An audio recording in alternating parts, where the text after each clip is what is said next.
okutandikira ku 3:6. Kale mazima bamanye ennyumba yonna eya Isirayiri nti Katonda yamufuula Mukama era Kristo. Yesu oyo bwe mwakomerera. Yesu oyo bwe mwakola ki? Bwe mwakomerera. Awo bwe bawulira ebyo emitima gyabwe ne gibaluma. Ne bagamba Petero n'abatume abalala nti abasajja abooluganda tunakola tutya? Petero n'abagamba nti mwenenye mubatizibwe buli muntu mmwe okuyingira mu linnya lya Kristo okuggyibwako ebibi byammwe munaaweebwa ekirabo gwe Mwoyo Omutukuvu. Gamba kamina. Kana Omwoyo Omutukuvu is one of the gifts as a sign of repentance. Gamba, a sign of repentance.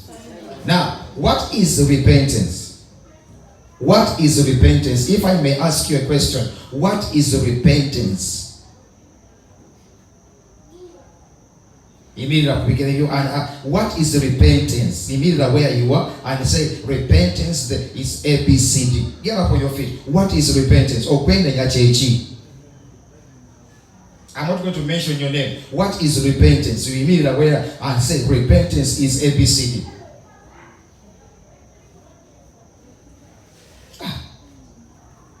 Church, I always hear, what is repentance? You're trying. Get up.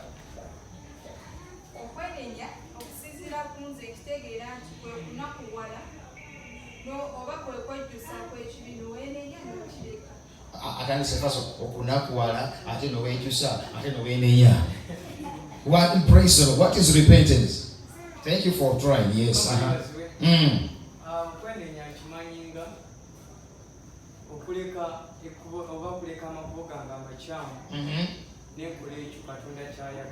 Then you are repented. All right. Omlala, what is repentance? Repentance is the decision to leave the wicked ways. Okay. Praise the Lord Jesus. These are all good answers. Now, repentance is the first step. Say repentance is the first step. You get it? Gamba, repentance is the first step to receiving salvation. Nobody can receive salvation unless you have repented. Gamba kamina. Unless of what? You have repented. If I hear people say I am born again, that means oyo muntu ayakozechi. Yenenyeze bibibye. Nakola chi? Na lokoka. Gamba kamina. And this salvation is offered to us through Christ Jesus. Gamba, through Christ Jesus. But now there is something a man must do. Okufuno bulokosi. Number one, first step. Soko kolechi. Soko wenenye. First to repent of your old life. Gamba, old life. If you can also write Acts chapter 17 from verse 30. Praise the name of Jesus. Now, repentance is the first step of receiving salvation. Gama salvation. Praise the Lord Jesus. Repentance that repentance is okwejusa. Gama okokolachi? Okwejusa. Omuntu yejusisa yenenyeza. What it is? You cannot repent unless you first have what they call guilt. Gamba, guilt. What is guilt? Okolachi? Okay, Sabina. Okay, Salina. Guilt must push you to repent. If there is no guilt, there is no repentance. Come on, there is no repentance. Now, repentance also is not just feeling guilty. There are many people who feel guilty, but they cannot repent. They cannot repent. Praise the Lord Jesus. You must feel chenkoze chino. Then chinechindu chino chogamba chenkoze chino is going to push you to open your mouth na gamba bokama netaga okusonyiwa gamba okusonyiwa. So guilty, people must feel guilty of sin. Gamba must feel guilt of sin. Gamba must feel guilt of sin. Before repentance comes. Come on, before repentance comes. Yes, you ever see it? Before repentance, you must first feel guilty. Gama kamina. So if you don't feel guilty, then that is not repentance. No man can repent unless they first feel guilty. Gama, unless they first feel guilty. Yes, you ever see it? You now, who brings the guilt? Who brings the guilt? Sister Gambo moye mutukuvu. Who brings the guilt? Is it like who brings the guilt? Sister Gamba, the inner man. Who brings the guilt? The Holy Spirit. Who brings the guilt? Who brings the guilt is your conscience. Gamba kamina. It is true. Gamba, it is true. Your conscience must do it. That's what I want to say. If the conscience of a man does not judge man, then man is not guilty. Gamba kamina. How many of you have ever done something and your conscience disturbs you? Raise up your hand.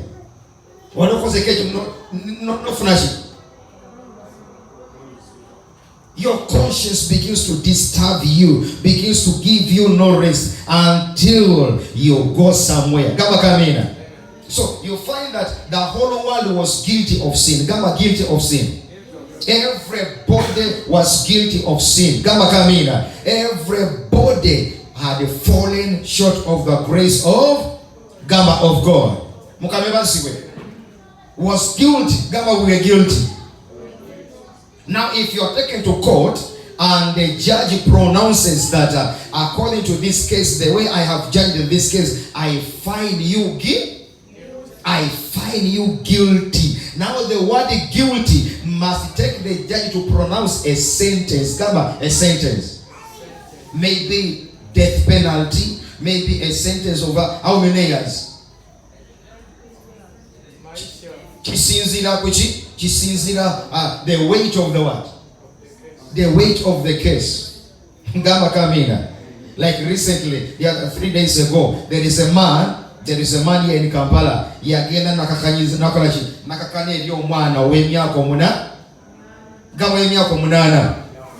Namukakanyako gamba kamina. Namulisa ki? Not even okulisa manyi, because omwana yagamba omusajja abadamu mitwalo meka. Mitwalo 5 namukozesa emirundi emeka. That means every action mutwa. Praise the name of Jesus. Now, mama omwana w'emyaka omuna afana natya. Says yazowe azoita n'abatuka munana 8 years. Josephine alina emyaka meka? 8 years. Oh, praise the Lord Jesus. 8 what? Jemima, how old are you? 11 years. Oh, you're mukulu nyo. Praise Annie. 8 what? 8 years. 8 years. Okay, katolia yo muwala ow'emyaka ki? W'emyaka 8. Ennaku zino abaana bali ebintu ebikola ki? Ebijimusa. Gamba kamina. Yeah, omwana wa mono, exactly. Alina emyaka meka mama? Alina emyaka mukwano gwa She has made it 10. Kati Michael, what's happening to the kids nowadays? Abana bakula speed, but you just tell me there's emyaka meka? 8. Ali innocent. Na yali no mubi? Ali no mubiri. Now, what happens after the 5 times the man has gone through this girl? Mukameba ziwe. Mama nataka kulaba omwana, nataka okuwenyera. Lekaba n'abakulu balina experience. Ajana bulungi, as if nothing has happened. Abouncing and okubouncing. But 8 years. Gamba 8 years. Omwana nasirika because they told her tokola ki toyogera mitwalo 5 zizo zikole ki zikusiba ki They were in a relationship. Come a relationship. Relationship. Omuwala n'asirika until the mom, yowala ba mama alina eriiso. Bagamba eriiso ly'omukulu likola ki? Waduga. That means omwana w'emyaka 8 abadde aduga. They found the kid. Munda. Evunze. Gamba evunze. The man, the action has destroyed her uterus.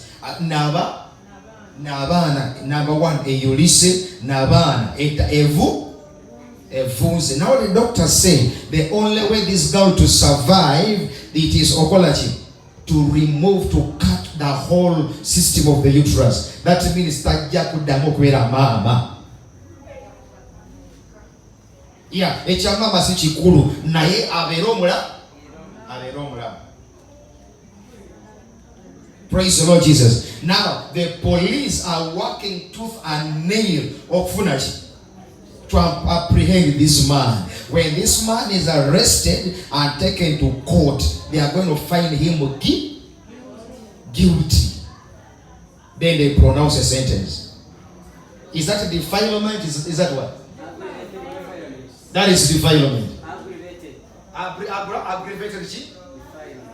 You see, there is no aggravated defilement.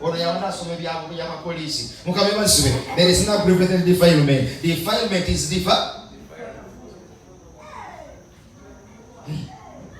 Now, what is the penalty for defilement in Uganda?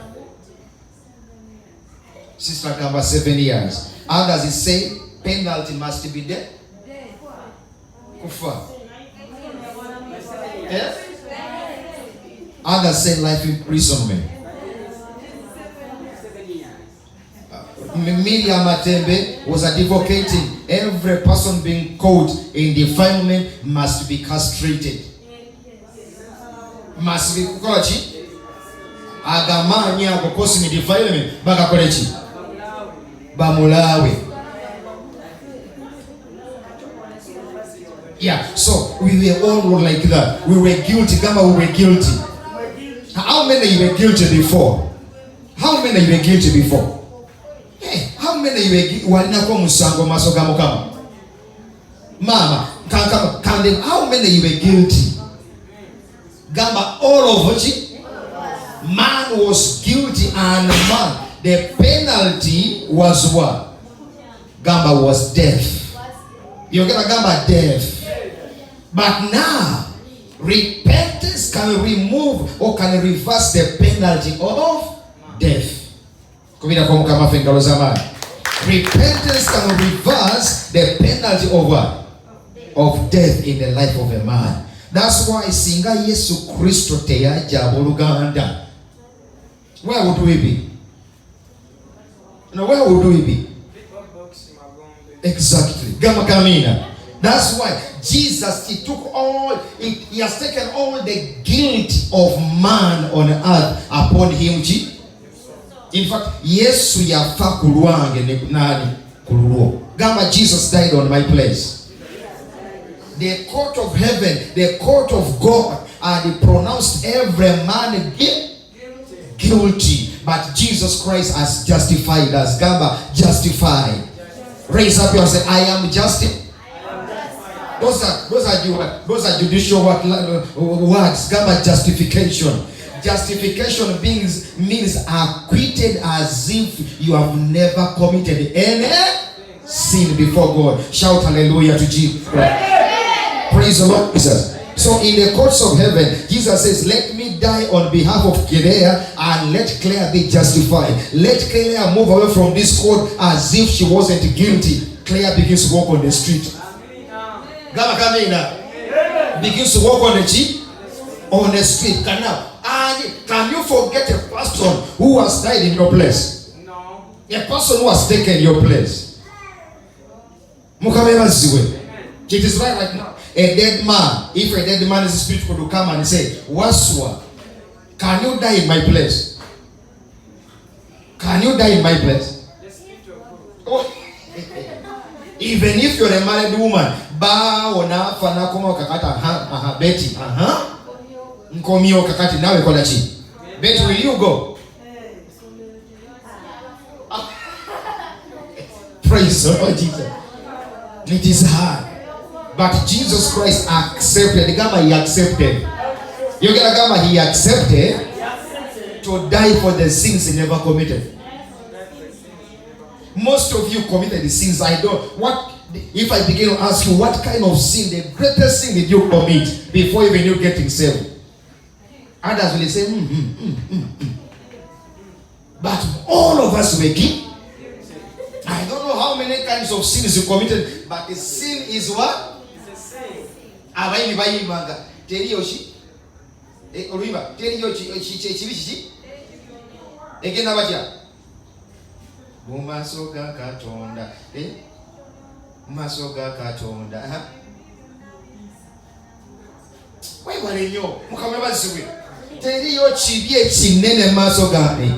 Ate teriyo kibi ekito. Ekibi kibeera kiki kyenkana. That's why malaya, onanywa omwenge mu bbala nagamba laba malaya gye yayambadde. Then alina ebibi bingi okusinga ebyange. So long as you are falling away from the standard of God, it is a sin. Gama, it is what? Is a sin. That means omuntu who cannot forgive a person is equivalent to the person who was murdered. Yes.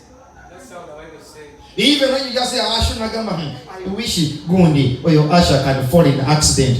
First, or mazo muta already. Yes. You are guilty. Yes, you are. But before God, before God, when a man comes and say, "Oh God, I am a sinner, forgive me. I need forgiveness," what do you think will happen? That's why there is no greatest person on earth or even in heaven who has a rich heart like God. Gabateri. Mukama yagala bulyo. Ate mukama to anger. Mukama aluwayo nnyo okufuna obusu. Kubira kwa mukama fe ngalo zamani. Mukama aluwayo nnyo okufuna obusungu. Ata webale nnyo naye abamu kuffe. Tuyangwa nnyo kola ki? Tuyangwa nnyo kusunguwala. Ate tutwanye ekiseera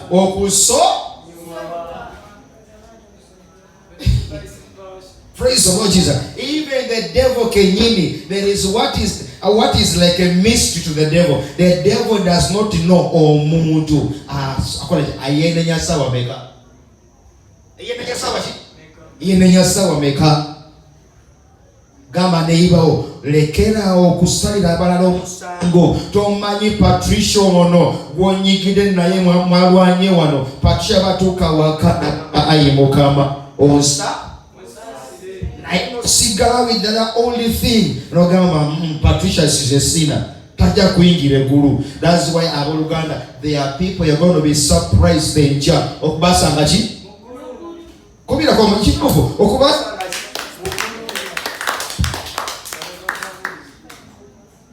yakamba no tekisoboka. Naye afuna what they call a private time with you.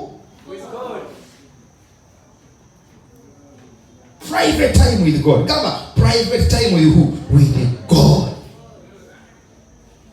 Oli. Elinga abantu ababiri abaja mu yeekaalu. Mukama basibwe. In the book of Matthew okusaba bona abaji. Omuntu agamba omufarisayo. Omufarisayo agamba nenda. Jaja God, you know the things. Me, I fast. Nsiba mirundi emeka a week. Ate mukama nsasona nedobolo ekimuja ki siringo no munangono. Have you seen that?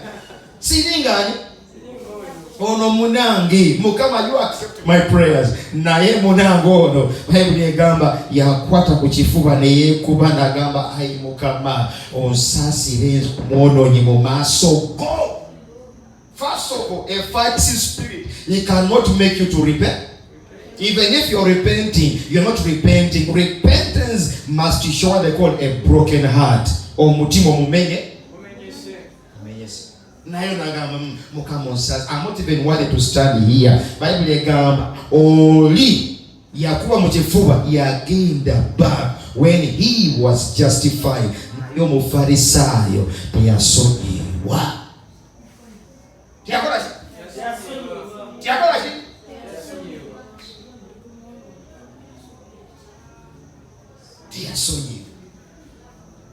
repentance is a it shows a broken what? A broken heart. Gaba a broken heart. Elimo mwana wo causes something so dangerous. Naye waja masoko nafukamira abolukana waliwo amanye okufukamira. Number 1 omuntu afukamire number 1 akwadde kitiibwa. Wanji nagamba please I am so forgive me. And now if you have just said sorry is not repentance. Sorry is okay too, but you are not repenting. Many people say I am so, but I am not repented. Yes, I have not repented. If you read the book of Acts chapter 24 from verses 5, it talks about a man called Felix. Gamba Felix. Over Felix. Gamba Kamina. That man Gamba Felix. So many account to that. From verse 25. Acts 4:25. Yeah. Njagala genda very slow today. Bwe yali ng'ategeeza eby'obutuukirivu n'ebyokwegendereza n'ebyomusango okugenda okujja, Felix nakola ki? N'atya. N'addamu nti genda kaakano. Bwe ndiba n'ebbanga ndikuyita. Era nasuubira Pawulo okumuwa ebintu. Kamina. So Paul is talking about what they call Paul was discussing here about righteousness. Gamma righteousness. You're gonna gamma righteousness, which is self-control. Gamma self-control or self-judgment. Gamma self-judgment. This man feels he found himself afraid because he judged himself. Gamma kamina. Yes, Salirachi. Yes, Saliromusango, and he found himself he was guilty. Gamma kamina. So Felix felt guilty before repentance. Before repentance. Gamma kamina. So I believe when you have not felt guilty after that thing, then you cannot repent. But if you feel guilty of that thing, it pushes you immediately to repent. The reason why many people are not yet getting saved, they have not yet felt guilty. They have not felt guilty. The day they will feel guilty, they will run to repent. May we pray for the people. Pray for the people in the city of Kampala. Oh God, make them to feel guilty. I ever heard a man come,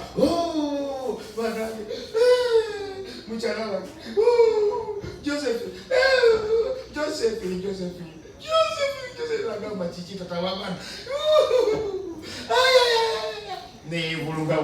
No, what's wrong with the man? Is feeling guilty. But Josephine, I've been having an affair with your friend. Your friend called Jemima. I've been having an affair with your friend.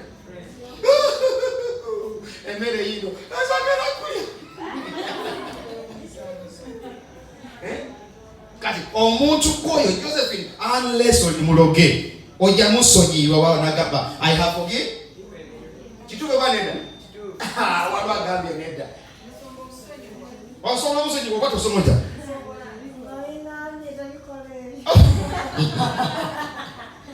praise the Lord. Omanyi omwoyo mutukuvu asobola okuwambala asobola okukola ki nagamba Fred genda ogamba omukazi wo what you've been doing behind the bars, behind the scenes. Exactly, approach. Omuntu kakingo omusajja ataba oluganda omusajja takaba energy bya bulijjo. Omusajja bw'atukira eringa omukazi omusajja bw'atukira najja nafukamira amaaso g'omusajja nagamba bambi you do anything to me, kola kyonna kyokola ki kyoyagala, but kankugamba amazima abaana bano babiri bano sibabo sibabo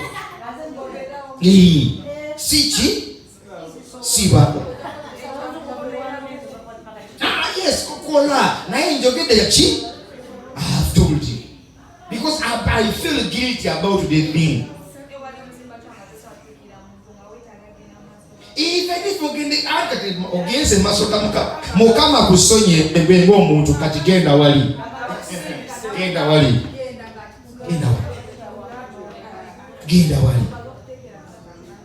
praise the Lord Jesus. Ate abakyala amanyi ono omwana ono namba 3 si wa ekanya ate kanya ayagala nnyo omwana oyo okusinga abalala. Omanyi omwana atali wuwo omwaga osinga nnyo galaji olusi bwe nalina n'amagezi gamakamina naye they open a book otegeerera. You beat me, mama, you beat me, you do anything. Naye is what I am feeling. Gamakamina. The day the world shall be convicted and the world feels guilty, the world will run and look for salvation from Jesus Christ. The world will repent. Gamakamina. The world will raise up your hand. Say, my Father. You get it? Gama, my Father, convict the people of Chevan Kisaro. The day conviction comes upon them. But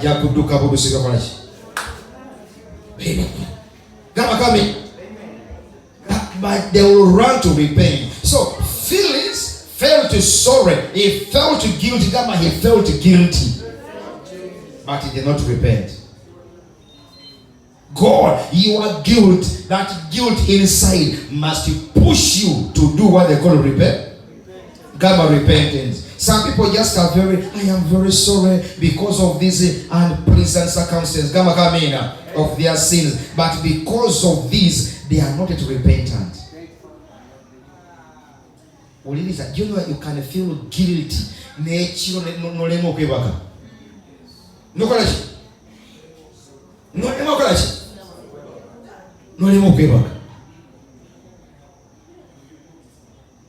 One time, somebody annoyed me. Somebody annoyed me. Walo ereza yanyiza. Aboluganda nenyiga. Gamba nabasoma bakola ki? Naite bobe nona. Gamba tebo nona.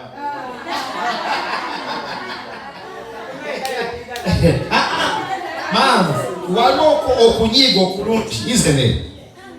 Na ate Bible gamba in the word. The word says, let no sun go down on your anger. That means obusungu si kibi.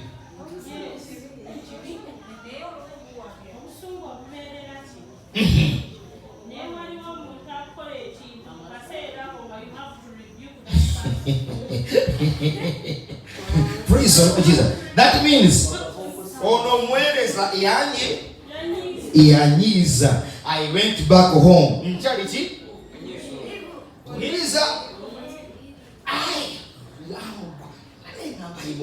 How can they after me praying like this? I think tomorrow when I wake up in the morning I will be free. You can even sleep on your anger. What you want? I tell them butokuma kumacha chibeleli yobulamu gama kamena notafune mirembe wolaba toli mirembe. Because now the Spirit of the Lord came back this stubbornness says that is not part of you. That is not part of you. You must remove that thing from you. It is going to affect you. It is going to bring poison unto you. Your anger can destroy your life. Yes. Obusungu can bring poison.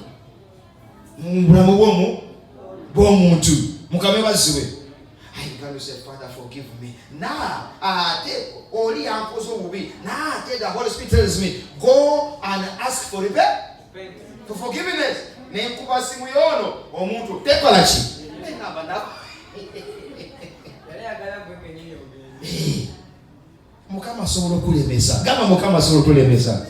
So guilt must push you. Guilt must push me. People, they say people who are very what? Who are very honest, who are very soft, are good friends. They say I am very sorry very easily.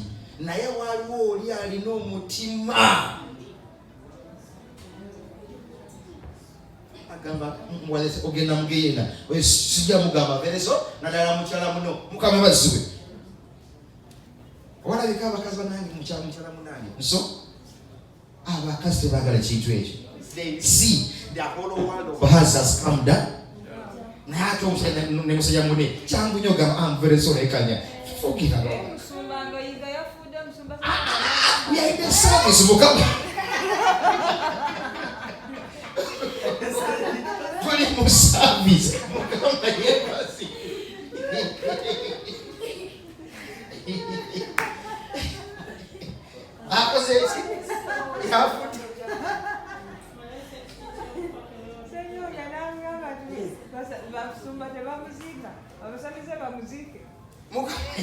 Praise the Lord.